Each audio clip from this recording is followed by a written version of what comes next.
Well, what a woman this is.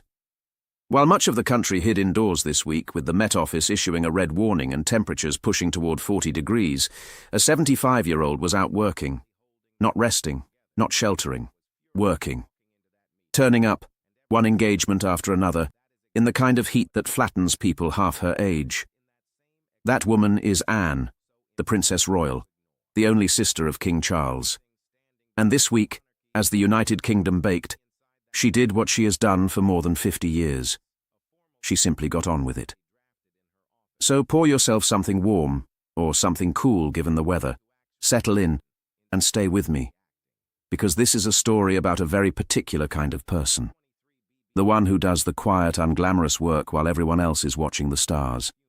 The royal who has, for decades, done more than almost anyone, and asked for less attention than almost anyone. And in an age obsessed with visibility, that makes her genuinely fascinating. Here is the framing that set this week alight. As the heatwave hit, the magazine Hello put it plainly, saying the Princess Royal was proving she really is the hardest working royal, braving the soaring temperatures to carry out her engagements. In a single stretch of days, she appeared at the Royal Norfolk Show, travelled on to Portsmouth, joined a coaching conference at the old Olympic Park, and attended a centenary banquet in the City of London. A schedule that would test anyone. Stay with me, because by the end of this, I think you will see that the story of Princess Anne is really a story about what we value in public life. Whether it is the glamour and the noise or the quiet, relentless work that holds an institution together, and that is a bigger question than one heatwave. This is Richard Valentine. I'm Richard. Let's get into it. It is good to have you here with me again. If you are new to the channel, this is the place where we take a single royal figure and slow right down until the person behind the headlines comes properly into view. Now, I want to be fair and clear about how I am going to tell this. It would be very easy to make this a simple tribute, all praise and no thought, because Anne is genuinely admired. But that would not be honest, and it would not be interesting. So I am going to celebrate what deserves celebrating, and I am also going to ask a harder question underneath it about what her indispensability actually tells us about the monarchy right now. Both things belong in an honest portrait, and as always, I will keep a clear line between what is confirmed, drawn from the records and named sources, and what is my own reading of what it means. I am not going to guess at what is in her heart, because I cannot know that. I will stay with what she has done and what others have said, and let that speak. Let's begin with the scene this week, because it captures her perfectly. Picture the conditions first. This was not a pleasant summer's day. The Met Office had issued a red weather warning, its most serious level, with forecasts that temperatures could climb toward 40 degrees in parts of the country. This is the kind of heat where people are told to stay inside, to keep out of the sun, to check on elderly neighbours. And it was into exactly that heat that a woman of 75 stepped out to work. Her week was, by any measure, relentless. According to Hello, she attended the Royal Norfolk Show, one of the great agricultural gatherings, and then travelled on to Portsmouth for further duties, all in the same day. Midweek, she visited the site of the old Olympic Park in London for the UK coaching conference. She has been the patron of that organisation since 1993, more than 30 years, and she did not simply cut a ribbon and leave. She took part in a workshop with delegates and then delivered the closing speech to more than 150 leading figures in the field. And she did all of this, the reporting noted, in a lightweight, floaty blue dress, a practical choice to stay cool while never once stepping out of her role. The people who host her noticed and said so on the record. Mark Gannon, the chief executive of UK Coaching, described her as a long-standing advocate for coaches and the vital role they play in society. He said her presence at their flagship event meant a great deal to them and to the wider coaching community, and expressed real gratitude for the years of her patronage. That is worth pausing on. This was not a distant royal making a token appearance. This was someone who has stood beside a cause for 3 decades, and whose turning up still genuinely matters to the people involved. And she was not finished. Later, she appeared at the centenary banquet of the Honourable Company of Master Mariners, held at the Guildhall in London, looking, as one report described her, typically radiant at 75. So there she was, in one of the hottest weeks in memory, moving from an agricultural showground to a naval city, to a coaching conference, to a city banquet, without any apparent drama and without any apparent complaint. It is worth dwelling for a moment on the sheer variety in that list because it is not accidental. An agricultural show is about farming and rural life. Portsmouth is about the navy and the sea. A coaching conference is about sport and the people who quietly develop it. A gathering of master mariners is about a centuries-old maritime tradition. In a single week, she moved between 4 completely different worlds, and in each one she was expected to know something, to say something fitting, and to make the people there feel that their work had been truly seen. That is a real skill, and it is one she has spent a lifetime honing. It looks effortless precisely because it is not. There is also a very Anne detail in how she handled the heat. She did not cancel, and she did not make a fuss about it. She simply adapted, choosing light, practical clothing, and carried on. Her daughter Zara is known for bending the strict royal dress codes when the weather turns, but Anne's approach was quieter still. No drama, no headlines about the discomfort, just a sensible adjustment and back to the work. It is a small thing, but small things reveal character, and this one reveals a great deal. Let me pause with you for a moment here, because the heat is the part I keep coming back to. Think about the last time you had to be somewhere in truly punishing weather, dressed formally, expected to smile, to speak, to be gracious to everyone you met, for hours. Now imagine doing that at 75, in a red weather warning, and then getting up and doing it again the next day. It is easy to say the words hardest working royal, and let them slide past. Sitting with what that actually involves, in a week like this one, is what makes it land. Now, let's look at whether the reputation is really backed up by the numbers. Let's examine the evidence behind the title, because this is not just a warm impression, it is measured, and the measurements are public. The main record of royal work is something called the Court Circular, an official log of the engagements carried out by members of the royal family, published on the royal website and in newspapers including the Times and the Telegraph. Every year, royal analysts add up those entries to see who did the most, and for years, one name sat at the top, again and again. Anne, the Princess Royal. The figures tell a striking story. She was named the hardest working royal in both 2023 and 2024, carrying out well over 400 engagements each of those years. To give you a sense of scale, that is more than one royal duty for every day of the year after year into her 70s, and this is not a recent burst. According to figures on the record, between 2002 and 2022, she carried out more than 11,000 engagements, more than any other member of the royal family over that period.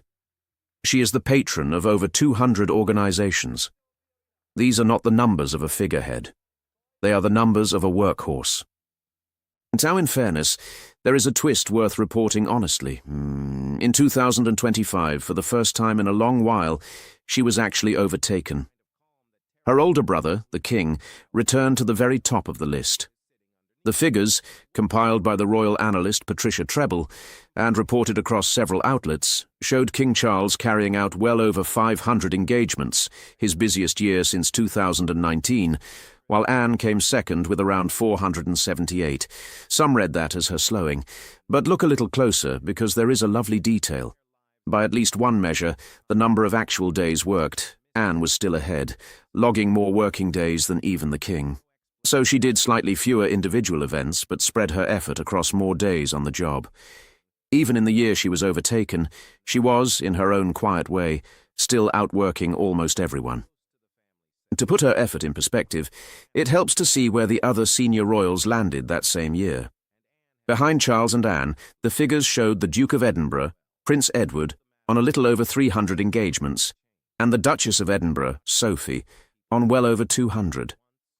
Queen Camilla and the Prince of Wales were also in the low hundreds. In other words, Anne was not just near the top of a short list. She was carrying more than double the load of some of the family's other hard-working members, at an age when every one of them is younger than her. Seen against the whole field, her total stops looking like a personal quirk and starts looking like something the institution genuinely relies on. And it is worth remembering what those engagements actually represent, because a number on a chart can hide the substance.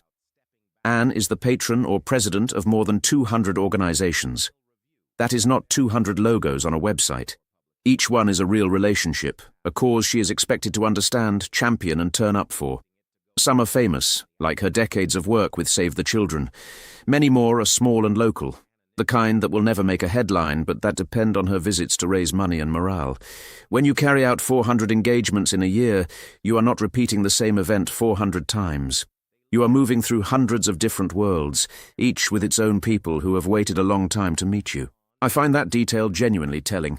The headline said she had lost her crown as the busiest royal. The fuller picture said she was still, day in and day out, one of the most present and hard-working figures in the entire family, at an age when most people have long since stopped. As I read it, the title of hardest-working royal was never really about winning a yearly count. It was about a lifetime of simply showing up, and that has not changed at all. Here is a small way to picture the scale of it. Imagine a job where you were expected to attend and actively contribute to more than 400 separate events in a single year. Different places, different people, different causes, everyone requiring you to be prepared, engaged, and gracious. Most of us would find a fraction of that exhausting. Now imagine doing it not for 1 year, but for decade after decade, past the age when almost everyone retires. That is not a burst of effort, that is a way of life, and it is the way of life Anne has quietly chosen. Now, let's look at where that ethic came from. I will share a small confession here because it changed how I see this. For a long time, I will admit, I thought of the busiest royal title as a bit of a novelty, a fun fact for a quiz. It was only when I properly looked into what those engagements involve, the travel, the preparation, the endless being on, that I stopped seeing it as a statistic and started seeing it as a kind of quiet heroism. The people at the small charity she visits have often been planning that day for months. To her, it may be one of 400. To them, it is the day the Princess Royal came. Carrying that responsibility over and over for more than 50 years is a heavier thing than any number can show. That shift in how I saw it is exactly what I want to share with you before we go on. Let's trace who Anne actually is, because the roots of this run all the way back to the very start of her life. She was born Anne Elizabeth Alice Louise on the 15th of August 1950 at Clarence House, the second child and only daughter of the then Princess Elizabeth and Prince Philip. When her mother became queen, Anne became one of the most senior figures in the family. She was given the title of Princess Royal, a special title reserved for the monarch's eldest daughter, in 1987, and she has held it ever since. She began carrying out royal engagements in 1969 at just 18 years old. Do the arithmetic, and you realize she has been doing this work for well over 50 years. But to understand her, you have to know that she was never only a royal. She was and is a serious athlete. Anne was a distinguished equestrian, good enough to win the individual title at the European Eventing Championship in 1971, riding her own homebred horse. That same year, the British public voted her the BBC Sports Personality of the Year, not as a royal, but as a sportswoman. And in 1976, she made history by becoming the first member of the British royal family ever to compete at the Olympic Games, representing her country at the Montreal Olympics. This year, in fact, marks 50 years since that achievement. She later became a member of the International Olympic Committee, so before she was ever thought of as the dutiful workhorse, she was a genuine competitor, used to hard training and real stakes. That sporting life is not a footnote, it shaped her.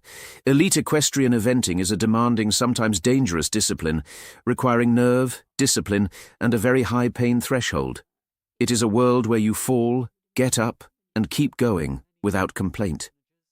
It is not hard to see how a young woman who trained and competed at that level might carry the same qualities into a lifetime of public duty.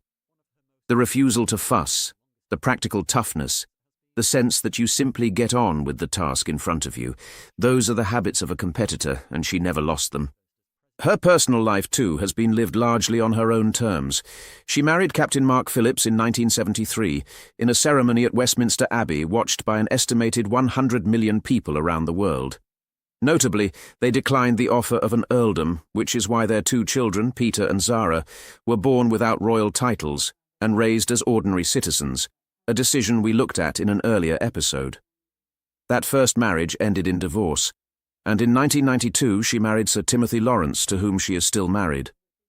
She has made her home for decades at Gatcombe Park, a countryside estate in Gloucestershire, where she is known for a famously early and practical start to each day, keeping fit and staying close to the horses and the land she has always loved. She is now a grandmother of 5, and, by the accounts of those close to the family, the brisk public exterior softens considerably around her grandchildren. That competitive, no-nonsense streak has always been part of her public character, and it made her, for a long time, one of the more prickly royals in the eyes of the press. The media once labelled the young Anne aloof and haughty, and she famously earned the tabloid nickname her Royal Rudeness. There is a well-known moment from 1982 when she reportedly told photographers to, in her words, naff off at a horse trials event.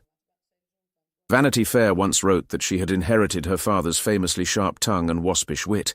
She was never one to perform charm for the cameras, and for years that made her a slightly awkward fit for a public that liked its royals warm and smiling. It is worth being fair about that reputation, though, because there is another side to it.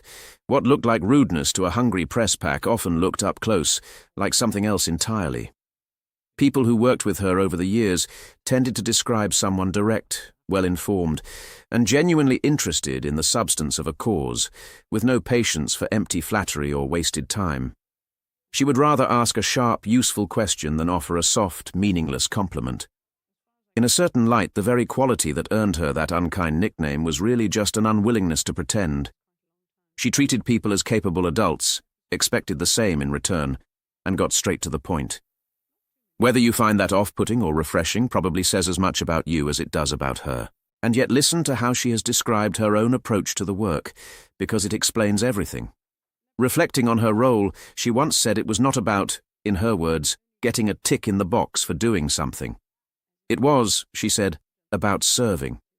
She talked about how it took her a decade before she felt she truly understood a cause well enough to contribute to it properly, because you needed to understand how things worked on the ground. That is not the language of someone chasing headlines. It is the language of someone who treats duty as a craft to be mastered, slowly and seriously. By my reading, that single idea, service as a skill rather than a photo opportunity, is the key to the whole of Princess Anne. Let's consider the character underneath the reputation now, because Anne is a study in 2 very different public images, and the gap between them is the most interesting thing about her. For years, as we said, she was seen as the difficult one. Sharp, impatient, unbothered about being liked. She declined, along with her first husband, the offer of an earldom, which is why her own children, Peter and Zara, were born without royal titles and grew up as commoners, a choice we explored in an earlier episode. She lives quietly on her estate in Gloucestershire, is known for a famously early and practical start to her days, and has never seemed remotely interested in the glamour that surrounds other royals. In an institution that often runs on charm and spectacle, Anne was the one who seemed almost allergic to both. But something has shifted in how the public sees her, and it is rather touching. That same brisk, no-nonsense quality that once read as coldness now reads, to many, as authenticity. In a world of managed images and polished statements, a royal who simply turns up, does the work, says what she thinks and skips the theatrics has come to feel refreshingly real. Online, you will now find her showered with affection, with people calling her a trooper, praising her dedication, and marvelling that a woman in her 70s keeps a schedule that would exhaust a 30-year-old. The prickly princess has become, without changing herself one bit, one of the most quietly beloved figures in the family. And in the most solemn moments, that steadiness has shown its real weight. When her mother, the late Queen, died in 2022, it was Anne who accompanied the coffin on its long journey. She became the first woman ever to take part in the vigil of the princes, standing guard beside her mother's coffin, first in Edinburgh and then in London. It later emerged that she had been present at her mother's death and had signed the death certificate. This year, in 2026, on the centenary of her mother's birth, it was Anne who opened a garden created in her memory. In grief, as in work, she was simply there, doing what needed to be done, without fuss. The way I see it, that is the truest picture of her. Not the sharp tongue, not even the engagement figures, but the quiet reliability of someone who shows up when it matters most. Her sheer resilience has been tested in other ways too, and here again the response was pure Anne. In 2024, she was briefly hospitalised after an accident at her Gloucestershire home left her with minor injuries. I am not going to dwell on the medical side because that is her private business, but the relevant point for this portrait is what happened next. She recovered, and she returned to her duties, and the whole episode was handled with the minimum of drama. There was no long public absence, no extended commentary. She simply got better and got back to work, in the same way she has met every other obstacle in more than 50 years of public life. There is one more quiet detail worth drawing out here, a play on the very word we keep using. We call her a trooper, almost as a figure of speech. But it fits her more literally than most. A trooper is someone who keeps marching, whatever the conditions, without expecting applause for it. And that is Anne almost exactly. She keeps marching, through heat waves and injuries and the loss of her mother, without ever seeming to expect a reward for doing so. The nickname stuck because, for once, the cliché happens to be true. So let's weigh the two honest ways to read all of this, because a fair portrait has to hold both, and they pull in genuinely different directions. The first reading is the admiring one, and it is richly deserved. On this view, Princess Anne is very close to the model of what royal service ought to be. She embodies duty stripped of vanity. She does the unglamorous essential work, the local charities, the agricultural shows, the long-standing patronages, the causes that never trend but genuinely matter to the people involved. She asks for little recognition and seeks little spotlight. She has done this for over 50 years, and she is still doing it in a heatwave at 75. For anyone who believes that public service should be about substance rather than celebrity, Anne is the gold standard, the steady backbone that has quietly held up the working monarchy for decades, while flashier figures came and went. The second reading is more thoughtful, and it is not a criticism of Anne at all. It is a worry about the institution around her. If a 75-year-old is genuinely one of the hardest working members of the family, carrying hundreds of engagements a year, then what does that tell us about the state of the modern monarchy? The working royal family has grown noticeably smaller in recent years, through stepping back, through controversy, and through illness. And that leaves the load resting heavily on a small core, including some of its oldest members. On this reading, the very fact that we are marvelling at a woman of 75 working through a heatwave is not only heartwarming, it is also a quiet warning sign about how thin the ranks have become and how much the institution has come to depend on the tireless few. Admiring Anne and worrying about that dependence are not in conflict. They are two true things at once. This second reading also raises a question the family will eventually have to face, however uncomfortable. The kind of service Anne represents, decades of relentless, low-profile duty, is not something that can simply be summoned on demand from the next generation. It was built over a lifetime in a different era by someone shaped by mid-century ideas of duty and a competitive sporting career. As the younger royals take on more, the real question is not whether they will be glamorous or popular. It is whether any of them will carry the sheer unshowy workload that Anne has carried year after year without complaint. That is a harder thing to inherit than a title, and it is not guaranteed to pass down. And there is a gentler question folded inside all this, about recognition itself. For most of her life, Anne did more than almost anyone, and received less adoration than almost anyone, precisely because she refused to play the game of charm. The louder, more glamorous royals drew the crowds and the magazine covers, while she quietly outworked them. So it is worth asking what we, the watching public, actually value. Do we reward visibility, or do we reward substance? For decades, the honest answer was visibility. That her substance is finally being celebrated now, late in her life, says something about her, and perhaps something about us too. Quick aside before we finish, because it is the thing I find most quietly moving about all this. Anne, as far as anyone can tell, has never seemed to want the celebration at all. She did not spend 50 years working this hard in order to be admired for it. She did it by her own account because it was the job, and the job mattered. And there is something rather lovely in the fact that the recognition has arrived anyway, unasked for, simply because people finally looked closely enough to see what had been there all along. The reward she never chased found her in the end. That is not a bad way for a life of service to be seen. Before we close, let me say where this leaves things, because Anne herself shows no sign of stopping. Her official diary stretches weeks ahead, packed with the same steady mix of engagements up and down the country. There is no talk of retirement, No grand farewell, just the quiet expectation that she will keep turning up as she always has. And the larger question her example raises, about how a shrinking monarchy shares its load and who carries it as the older generation ages, is not going away. I will keep following it, and when there is something real to say, you will hear it here, the same careful way. And that is where we will leave it today. Thank you for spending this time on a figure who does not usually get the spotlight, and for being the kind of audience that finds the quiet workhorse just as compelling as the glamorous star. Anne has never asked to be celebrated, which is, I think, exactly why she deserves it. And the fact that you showed up for a story about someone who simply shows up feels rather fitting. Now I would love to hear from you. When you look at Princess Anne, what do you see? The finest example of royal duty, service without vanity, still going strong at 75? Or do you see, alongside the admiration, a quiet warning about a monarchy leaning too hard on too few for too long? And here is the question I keep circling. In public life, do we value the right things? The noise and the glamour, or the steady, unshowy work that actually holds everything together? There is no wrong answer. Leave your thoughts in the comments below. I read every one, and the conversations down there are easily the best part of running this channel. And before you go, here is what is coming next.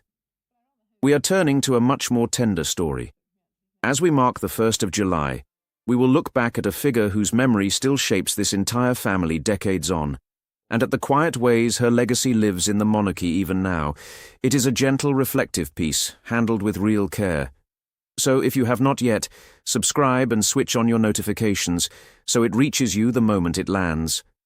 Until then, take good care of yourself in this heat. I'm Richard, and I will see you again very soon.